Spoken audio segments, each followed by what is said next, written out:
Assalamualaikum warahmatullahi wabarakatuh. Nama saya Salsabila Mutiara Adanti dari kelas Psikologi 20A dengan nomor induk mahasiswa 0603520027. Di sini saya akan menjelaskan tentang filsafat Yunani dan salah satu tokohnya yaitu Socrates. Nah, di sini untuk filsafat Yunani sendiri, pemikiran awalnya itu mereka mempunyai sistem kepercayaan yang bersumber pada mitos atau dongeng. Artinya, sesuatu yang kebenarannya lewat akal pikir atau logos tidak berlaku untuk mereka. Namun setelah itu, muncul beberapa tokoh yang menentang sistem kepercayaan tersebut.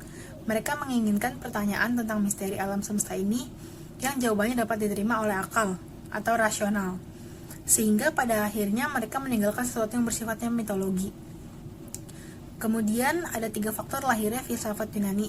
Yang pertama, bangsa Yunani kaya akan mitosnya, begitu pula mitos dianggap sebagai awal untuk mengetahui atau mengerti. Yang kedua, karya sastra Yunani yang dianggap sebagai pendorong munculnya filsafat Yunani, seperti karya Homerus tentang pendidikan. Yang ketiga, pengaruh ilmu-ilmu pengetahuan berasal dari negara Babilonia atau Mesir, ditambah sungai Nil. Berkat kemampuan, ilmu itu berhasil dikembangkan. Selanjutnya saya akan menjelaskan tentang salah satu tokoh dari filsafat Yunani, yaitu Socrates. Socrates adalah filsuf dari Yunani yang merupakan salah satu figur paling penting dalam tradisi filosofis barat dan merupakan generasi pertama dari 3 ahli filsafat besar dari Yunani selain Plato dan Aristoteles. Secara historis, filsafat Socrates mengandung pertanyaan karena Socrates tidak pernah diketahui menuliskan buah pikirannya.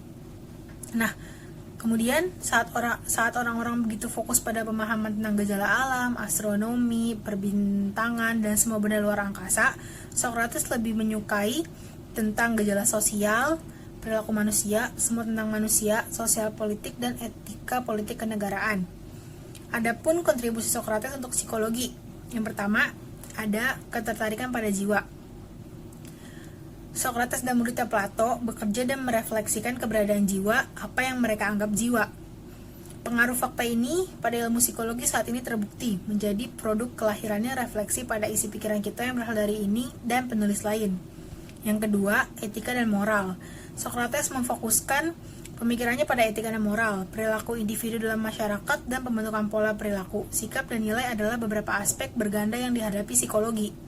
Yang ketiga, ada metode induktif.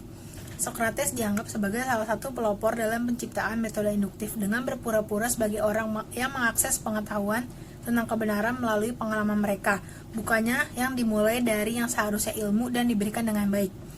Kemudian yang keempat ada metode Socrates atau dialog Socrates yang merupakan strategi yang didasarkan pada maiotics Socrates yang masih digunakan sampai sekarang dalam praktik psikologi, yang juga menjadi dasar dalam berbagai terapi. Kemudian yang kelima ada prekursor konstruktivisme. Konstruktivisme didasarkan pada penciptaan pengetahuan melalui penghasilan pengetahuan bersama yang pada gilirannya tergantung pada subjek yang mampu memberi makna pada materi yang dipelajari. Kemudian yang keenam itu ada penggunaan ironi atau konfrontasi. Dalam terapi, terkadang digunakan strategi serupa, yaitu konfrontasi, di mana subjek dihadapkan pada kontradiksi yang ada di dalam pidatonya atau antara pidatonya dan perilakunya untuk membuatnya sadar akan mereka. Sekian materi yang saya berikan, kurang lebihnya mohon maaf dan semoga bermanfaat. Wassalamualaikum warahmatullahi wabarakatuh.